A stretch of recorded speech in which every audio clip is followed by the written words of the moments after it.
رب الصالحين على رب العالمين. والصلاة والسلام على أشرف المرسلين سيدنا ومولانا محمد وعلى آله أجمعين أما بعد. Jemaah sholat zuhur Masjid Nurul Iman namanya Allah sedang berpesan Allah Subhanahu wa taala.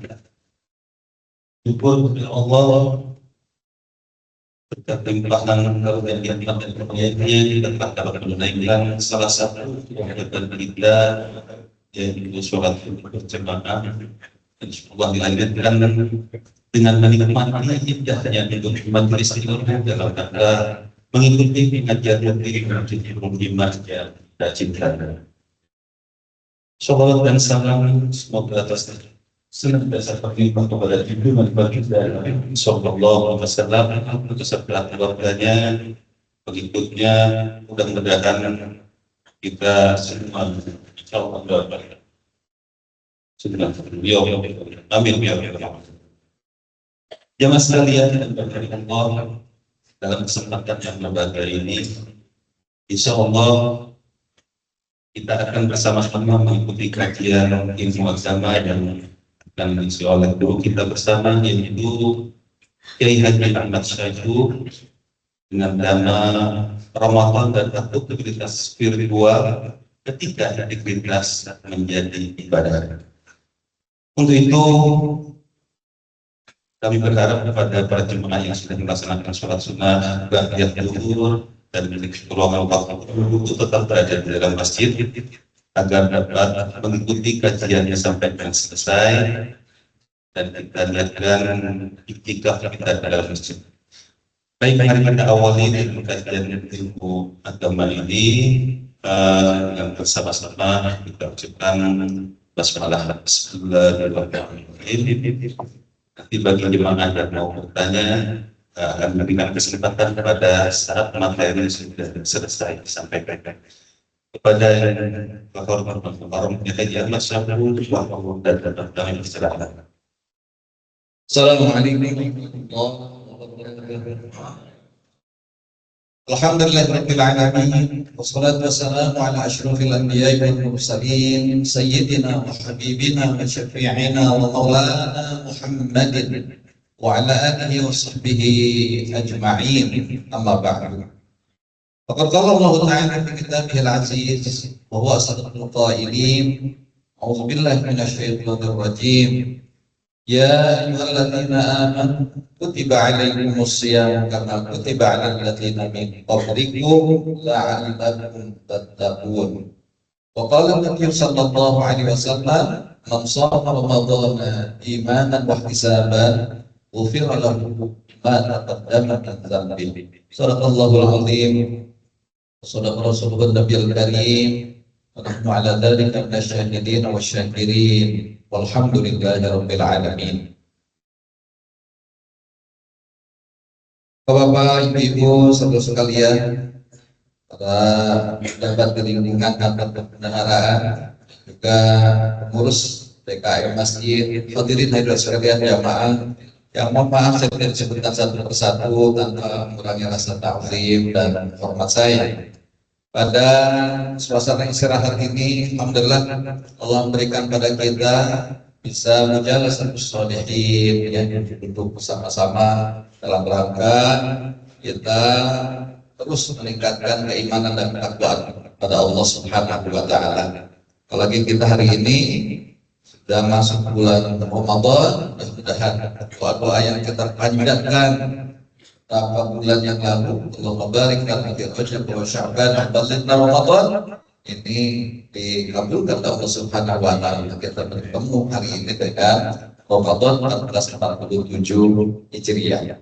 Ayat yang tadi saya baca dan saya yakin semua banyak sudah menghafal, ya, patokan pegangan dalam kita berpuasa itu surah Al-Baqarah 183, ya. Di mana firman Allah sangat jelas, tegas. Siapa yang dituju dalam puasa Ramadan, simpul ayat ini dituju oleh ayat yang adalah ya ayyuhalladzina amanu, yaitu orang-orang yang beriman. Pada orang beriman ayat ini ditujukan, wahai orang beriman, diwajibkan atas kalian berpuasa bagaimana telah diwajibkan atas orang-orang sebelum kamu, dengan tujuan la'allah kita takut, juga jelas agar kamu menjadi insan-insan yang bertakwa. Ya. Jadi tujuan puasa ini sangat jelas, yaitu melatih ketakwaan. Ya. Bagaimana agar ketakwaan ini betul-betul ada pada diri kita semua, yaitu kesadaran bahwa Allah Maha melihat kita, Allah Maha mendengar kita, dan Allah Maha mengetahui segala sesuatu yang tersembunyi dalam kehidupan kita. Maka di sini sebetulnya saya maksudkan dengan puasa ini, saum Ramadan ini akar dari akuntabilitas spiritual, yaitu bukan hanya kita takut pada saat adanya pengawasan dari manusia, ya, tapi dia takut diawasi oleh Allah pada setiap saat dan kesempatan, sehingga seseorang ini akan menjaga diri walaupun mungkin tengah berada sebuah padang pasir, ya, ada di sebuah kamar sendiri, ya, dalam saat siang hari ini, ya, saat dahaga, haus, dan saat lapar, kita berada di ruang kamar kita sendiri, nggak ada orang lain yang tahu. Ya, kira-kira kita mau berbuka puasa nggak apa-apa, nggak bakalan, ya. Kenapa? Kita tahu Allah Maha melihat kita, ya. Dan begitu yang terjadi pada zaman Amirul Mukminin Umar bin Khattab saat beliau bertemu dengan seorang penggembala kambing, ya. Akhirnya mencoba Umar bin Khattab merayu si penggembala kambing.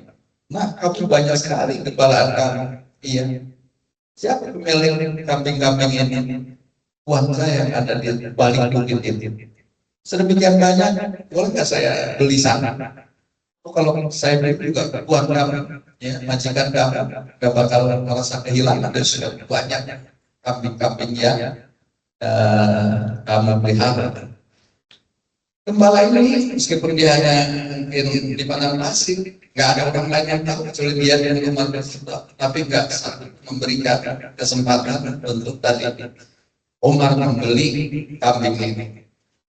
Ya, ini nggak ada yang mengawasi, kata Umar bin Khattab. Tapi dari mulut gembala itu dia katakan, "Fa'ayin Allah." Tapi gimana Allah? Apa Allah nggak mengawasi saya? Nah, ternyata itulah yang kemudian memberikan kesadaran bahwa saat dia merasakan adanya pengawasan Allah Subhanahu wa Ta'ala, maka ini akan menjadi peredam.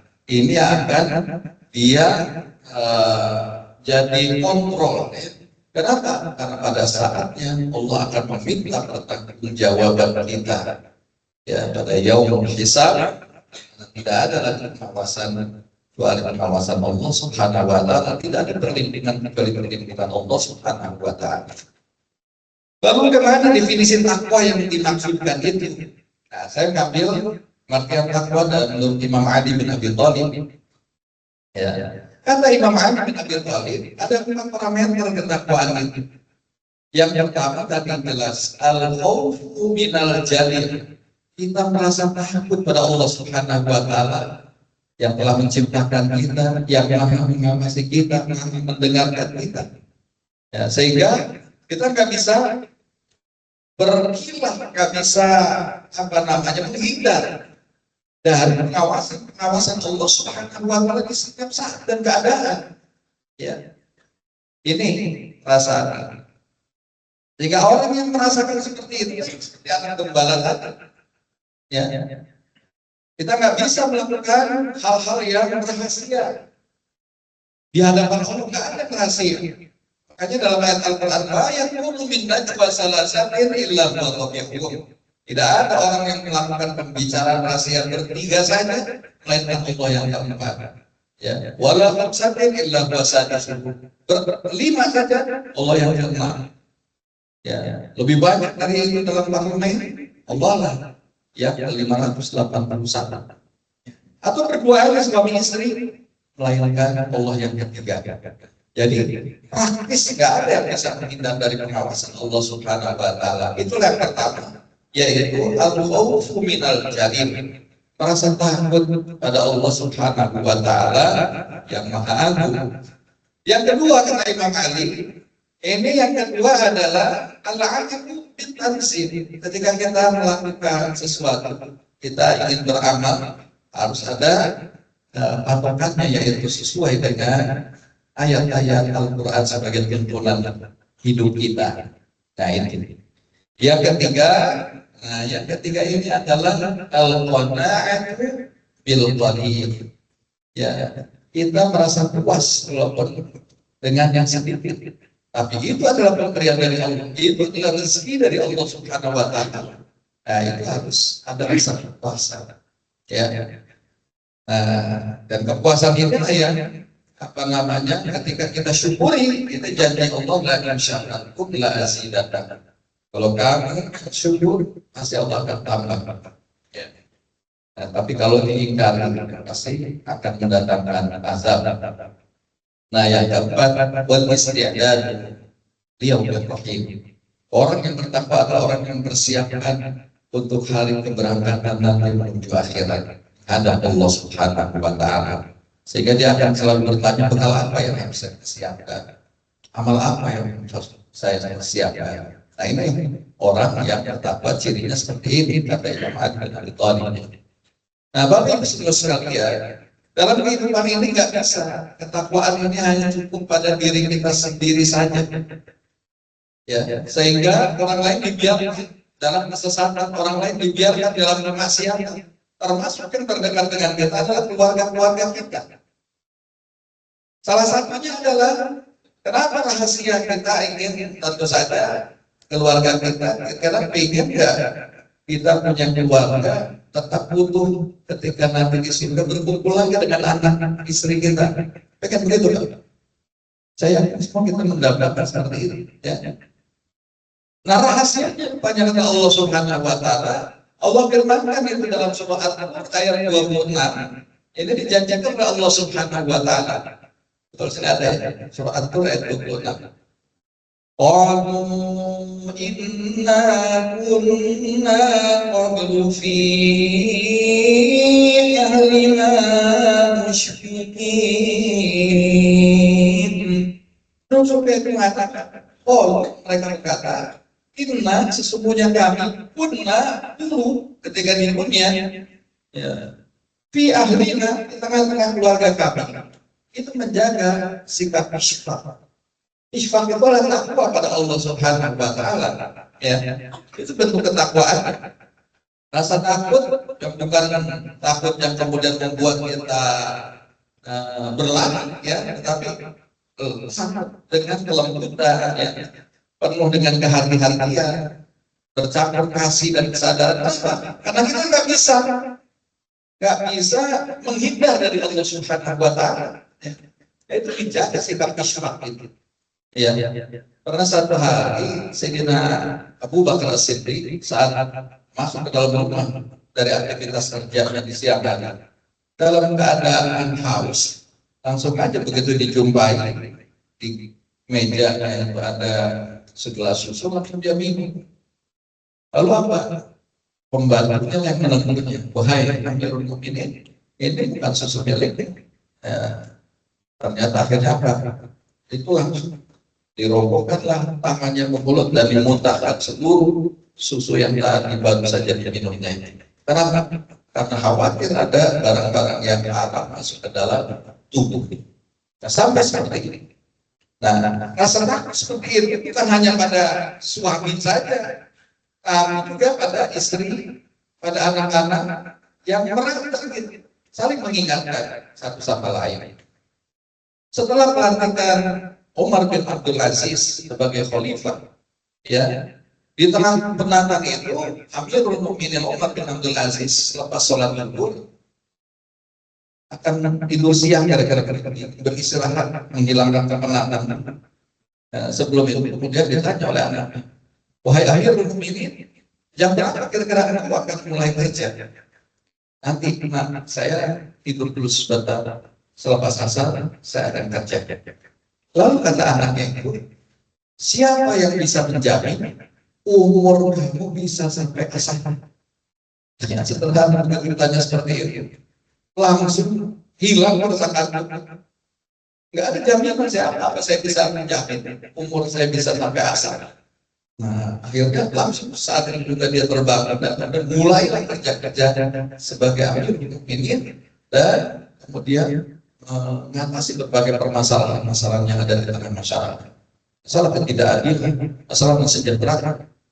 Dan dengan kinerja yang seperti itu luar biasa, Allah takdirkan dalam waktu 2,5 tahun Umar bin Abdul Aziz itu bertugas sulit untuk menjumpai orang-orang yang mustahil sangat dalam waktu 2,5 tahun. Artinya suksesnya bangun orang mengantarkan pada kesejahteraan.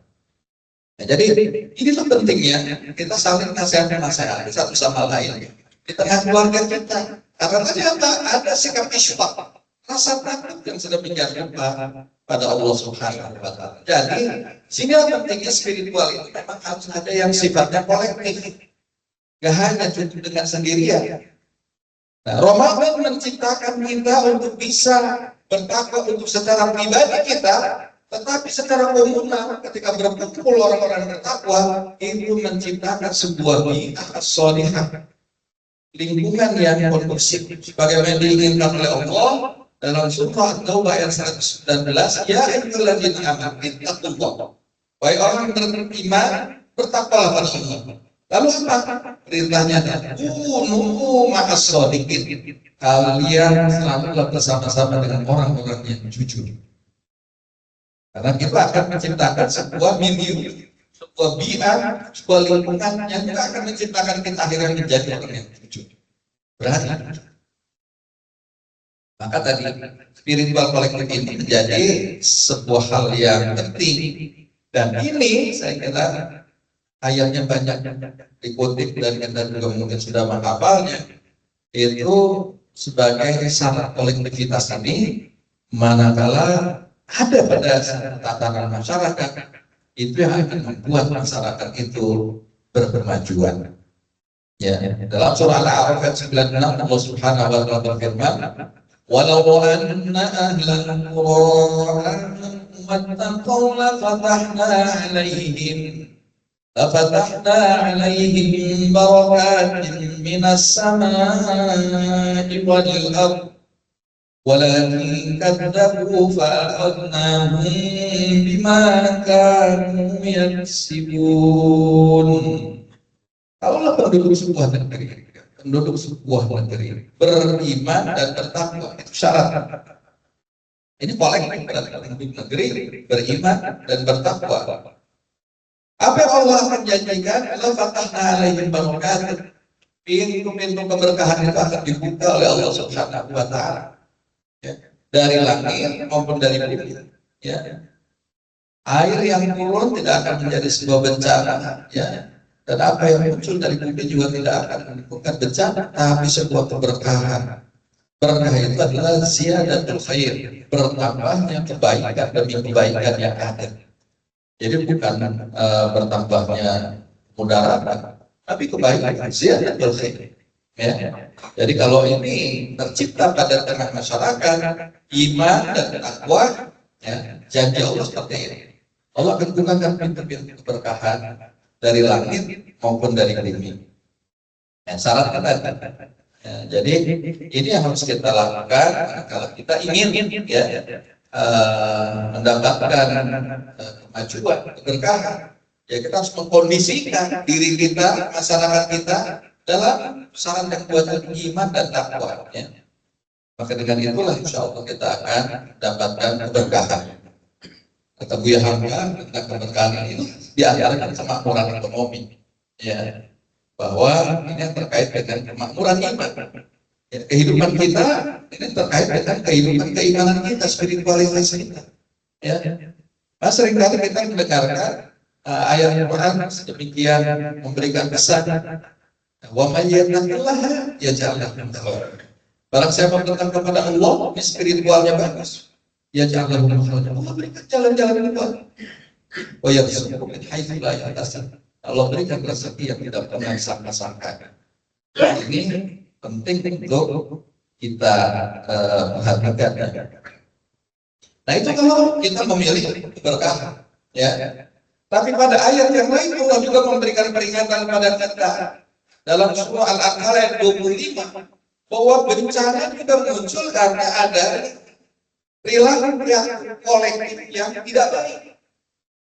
Makanya Allah ingatkan buat aku fitnatan la musibanna allazina zalamu minkum khassah. Nah, peliharalah kamu ya dirimu dari fitnah yang kalau fitnah itu datang, bencana itu datang, maka dia tidak akan menimpa pada orang-orang yang zalim saja. Tapi semuanya sama seperti kita mungkin naik pohon rambutan, ya, ambil rambutan. Nah, ternyata dari pohon rambutan itu sedemikian banyak semut ada yang menggigit kita. Nah, sikap kita apa kira-kira ketika digigit semut yang ada di pohon rambutan itu? Kita cari satu-satu mana semut yang akan menggigit kita, yang akan menggigit kita, dicari satu-satu. Enggak bakal lampung aja apa yang ada di tubuh kita pokoknya dimatikan aja seperti itu. Ya, jadi bencana juga seperti itu. Bukan kemudian dampak dari bencana itu hanya pada orang-orang yang melakukan tindak-tindakan yang nggak baik aja atau memunculkan mengundang bencana saja, tidak. Tapi Allah hancurkan semuanya, Allah hancurkan. Ini kita harus berhati-hati, ya. Jangan sampai kita menjadi salah satu faktor yang memunculkan bencana. Ya, kita akan jadi problematik. Jadi ini yang harus kita, sehingga kalau ini kita hindari bersama-sama, maka artinya kita saling menjaga satu sama lain agar bencana ini enggak sampai kepada diri kita dan masyarakat kita. Nah, Bapak Ibu sekalian, semuanya ini kembali kita pilih. Ini sunnah sosial adalah sunnah Allahnya seperti ini. Dan kerja kolektif ini bisa dilandasi dengan keimanan dan ketakwaan, maka dia akan menghasilkan keberkahan. Tapi sebaliknya, kalau kemudian kerja kolektif ini memunculkan kezaliman, dia atau kita biarkan saja kemaksiatan berlalu-lalang di hadapan kita. Nah, dampak yang terjadi adalah krisis dan musibah akan terus menerus. Pilihan pada kita sendiri, mana yang mau kita pilih? Dan saya yakin semuanya ingin memilih kita dapat berkah. Kalau ini dapat keberkahan yang tidak lain, kalau kita harus mengkondisikan diri kita, masyarakat kita dengan keimanan dan ketakwaan. Nah, itulah barangkali Bapak Ibu sekalian, secara intinya adalah itu ya. Nah, ini tambahan saja kaitan dengan tadi keberkahan. Saya sudah berusaha, tapi rezeki kita kok begitu-begitu saja, batas-batas itu saja. Nah, memang salah satu firman Allah Subhanahu wa Ta'ala dalam surah Asy-Syura ayat 27, saya kira perlu menjadi pegangan dan renungan kita. Allah menegaskan walau basatallahu rizqa li ibadihi la taqaw fil ardi walakin yunazzilu bi qadarin ma yasha innahu bi ibadihi khabirun basir. Kalau sekiranya Allah melapangkan rezeki bagi kita ini pada hamba-hambanya itu, ya, wah rezekinya semua dipenuhi begitu oleh Allah. Ini ada kecenderungan kata Allah, manusia ini akan melampaui batas yang semena-mena dan sesuka semau-mau akhirnya buat kemaksiatan. Tapi akhirnya Allah menurunkan rezeki ini sesuai dengan ukuran. Saya kira apa yang diberikan kepada kita ini adalah ukuran yang tepat dari Allah Subhanahu wa Ta'ala. Sepanjang kita sudah berikhtiar, ya, kita sudah berusaha keras, ya. Nah, ini kita harus tadi salah satu kata Imam Ali al-Qanaah itu belum lagi, ya, merasa puas dengan apa pemberian Allah Subhanahu wa Ta'ala walaupun sedikit. Tetapi kan kita nggak tahu sebatas mana batas yang Allah berikan pada kita, itu rahasia Allah. Nah, disitulah letak bagaimana kita harus berikhtiar, kita harus berusaha, kita harus berjuang mendapatkan apa yang disiapkan Allah Subhanahu wa Ta'ala pada kita. Ya, nah, dengan itu, insya Allah kita akan hanya mencari ukuran rezeki halal dari Allah Subhanahu wa Ta'ala. Nah, masalahnya adalah pada saat manajemennya, tentu tadi secara pribadi kita memiliki manajemen pribadi, tetapi secara kolektif tadi, nah ini juga perlu ada pengelolaan ya betul-betul baik. Nah, saya kira ini rezeki ketika dikelola dengan baik akan menambah tadi keberkahan. Tapi ketika rezeki ini dipakai untuk maksiat, yang muncul adalah apa? Rezekinya ditahan lalu dicabut oleh Allah Subhanahu wa Ta'ala. Pilihan kembali kepada diri kita, mau mana yang akan kita ambil? Saya kira itulah Bapak Ibu sekalian, saya ingin mengingatkan saja bahwa dalam manajemen sumber daya pada level negara, Bapak-bapak menjadi pemegang kunci-kuncinya, pemegang amanah ini, maka disini diperlukan tadi pentingnya integritas dalam pengelolaan. Ya, sehingga apa? Anggaran ini betul-betul bisa termanfaatkan dengan sebaik-baiknya untuk peruntukannya dan akhirnya tadi muncul keberkahan yang munculkan keadilan, amanah pada kehidupan kita yang sesungguhnya. Dan Rasulullah SAW mengingatkan kepada kita, ini amal salih lirrajul salih. Ya, sebaik-baik harta itu yang ada pada orang-orang yang saleh. Kenapa? Karena harta itu akan bermanfaat untuk kesalehan dan kebaikan. Ya, tapi kalau harta diberikan pada orang yang tidak baik, tentu saja adalah untuk maksiat, ya, untuk mengintimidasi, untuk melakukan hal yang tidak baik. Mudah-mudahan Allah memberikan rezeki yang halal dan thayyib kepada kita semuanya. Bapak Ibu sekalian, disitulah pentingnya kaitan dengan harta ini.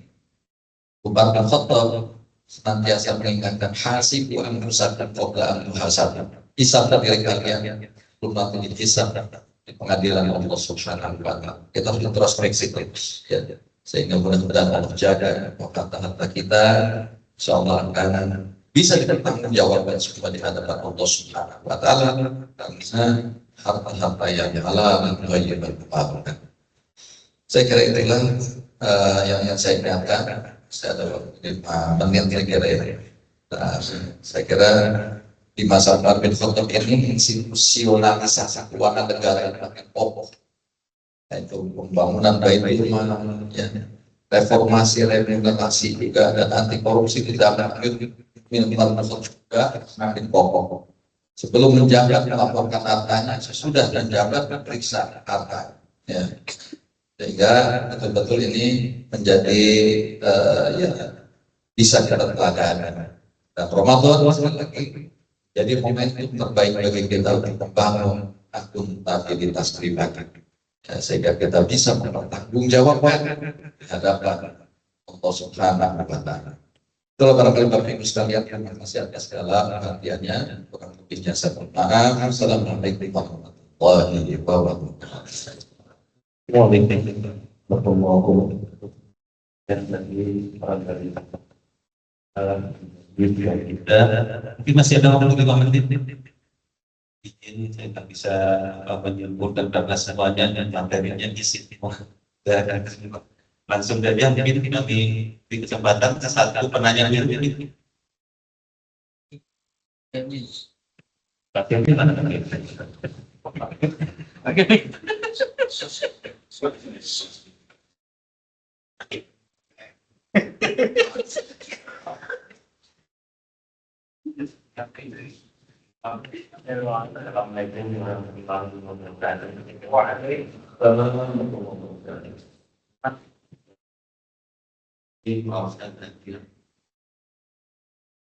menyampaikan ini saja ada hal yang jadi dan saya yang pertama tadi saya kepikir dari sekian hanya periode kepimpinan umat Islam zaman dahulu punya banyak catatan yang bisa dijadikan. Ini sudah sempat saya tidak sampaikan di akhir itu yang dengan Nabi Namun demikian seperti Abdul Aziz ya Pak Muslim dan beberapa yang lain juga saya kira punya referensi yang sebenarnya kita berharap banyak itu menjadi petunjuk negara-negara yang mayoritas Islam yang harapannya tentu bisa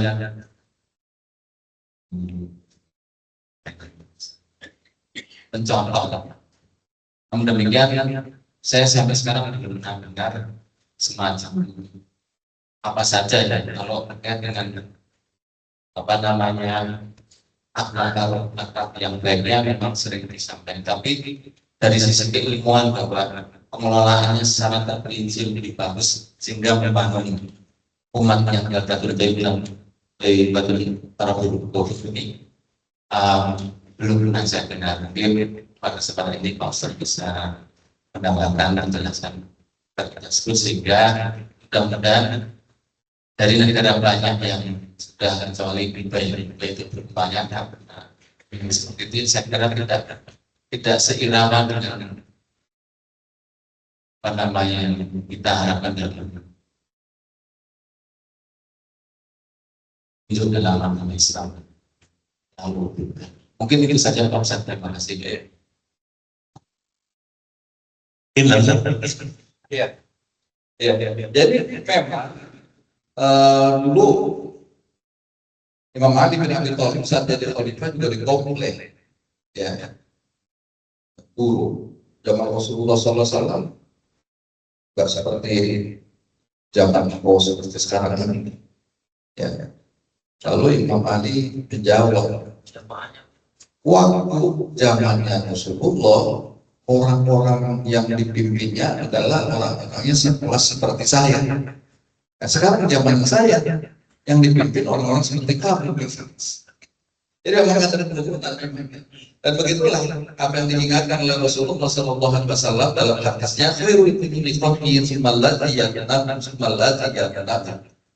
Sebaik-baik hasil itu pada masa di mana Rasul itu dengan sahabat-sahabat yang radhiyallahu anhu. Itu masa teladan.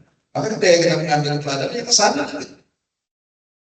Summallati yaqnam summallati yaqnam. Setelah itu apa? Ya generasi sesudahnya kan Rasul. Itu generasi tabi'in.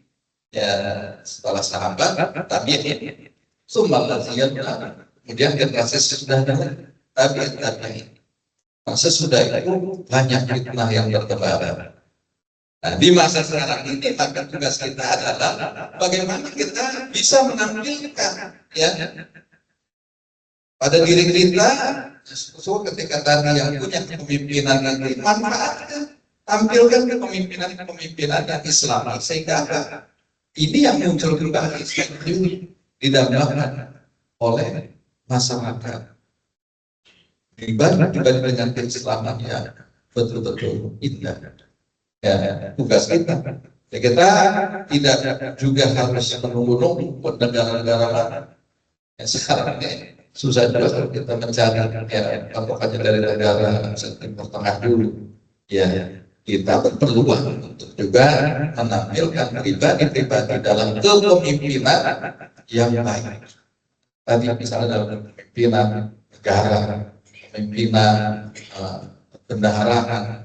Nah, ini bisa kan tugas kita hari ini saya kira pas tadi khairat lomba-lomba dalam kebaikan dan tidak menunggu kalau itu saya nanti kalau udah ada contoh baru kita diam. Nah, tugas kita hari ini menampilkan yang terbaik. Ya. Perbankan Islam begitu juga. Di antara perbankan ya akhirnya berbeda satu negara dengan negara yang lain dalam upaya untuk memunculkan perbankan Islam. Ya. Di kita muncul dari komunitas awalnya agak berbeda dengan di Malaysia. Malaysia dari negara state driving sehingga banyak kebijakannya sentralistik dan diatur oleh negara. Ya, tapi itu berpengaruh pada perkembangan perbankan syariahnya. Ya. Di kita, misalnya sekarang ini kapasitas market dari perbankan syariah ya cuma 7%, sekarang 7,4%. Di Malaysia sudah 30%. ya, menggunakan berbagai syariat. Nah itu kenapa? Ya muncul lagi masing-masing negara sedangkan cari format, sedangkan cari bagaimana bentuknya ini sebetulnya mewujudkan Islam yang rahmatan lil alamin ini. Nah disinilah saya mengingatkan dengan nilai-nilai Ramadan kita bisa menampilkan diri kita dan juga secara kolektif pada institusi ini atau pada masyarakat kita, ya sehingga tadi bisa muncul bi'ah as-sholihah yang dari situlah muncul keberkahan dari Allah Subhanahu.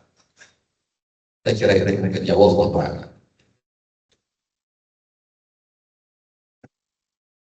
Baik, alhamdulillah. Kajian kita pada siang ini sudah cukup ini ya. Alhamdulillah ini sekalian untuk bicara ini dengan doa kita semua. Kita akhirnya mengajar pada Allah Subhanahu wa Ta'ala, mudah-mudahan Ramadan ini akan banyak memberikan pembelajaran bagi kita menambah pribadi-pribadi yang bertakwa dan bukan hanya bertakwa secara pribadi, tapi bisa bertemu, berkumpul dan wujudkan kolektivitas kebaikan dalam ketakwaan ini. A'udzubillahi minasyaitonir rajim. Bismillahirrahmanirrahim. Alhamdulillahirabbil alamin. Minasyaitonir rajim. Tayyibin a'udzuka fi hasidah. Ya yang bagi jalan jalan kalian wali azim sultan. Allahumma salli ala sayyidina Muhammad wa ala alihi washabbihi ajma'in. Allahumma rabbana ighfir lana dhunubana wa liwalidayna warhamna bayana sighar. لنا ذنوبنا لاخواننا الذين سبقونا بالايمان ولا تجعل في قلوبنا غلا للذين امنوا ربنا انك رؤوف رحيم. اللهم انا نسالك رضاك والجنه ونعوذ بك من سخطك والنار. اللهم انا نسالك رضاك والجنه ونعوذ بك من سخطك والنار. اللهم انا نسالك رضاك والجنه ونعوذ بك من سخطك والنار. اللهم اجعلنا من المتقين. اللهم اجعلنا من المتقين. اللهم اجعلنا من المتقين. ربنا تقبل منا انك انت السميع العليم وتب علينا انك انت التواب الرحيم. ربنا اتنا في الدنيا حسنه وفي الاخره حسنه وقنا عذاب النار. وصلى الله على سيدنا محمد وعلى اله وصحبه وسلم. سبحان ربك رب العزه عما يصفون وسلام على المرسلين والحمد لله رب العالمين. Kalau bisa yang bermaaf, Allahumma introduksi dalam tarik. Assalamualaikum warahmatullahi wabarakatuh. Waalaikumsalam warahmatullahi wabarakatuh. Untuk menyempurnakan kajian kita, mari kita tutup dengan doa majlis. Subhanallah wa bihamdihi asyhadu an la ilaha illa anta astaghfiruka wa atubu ilaik.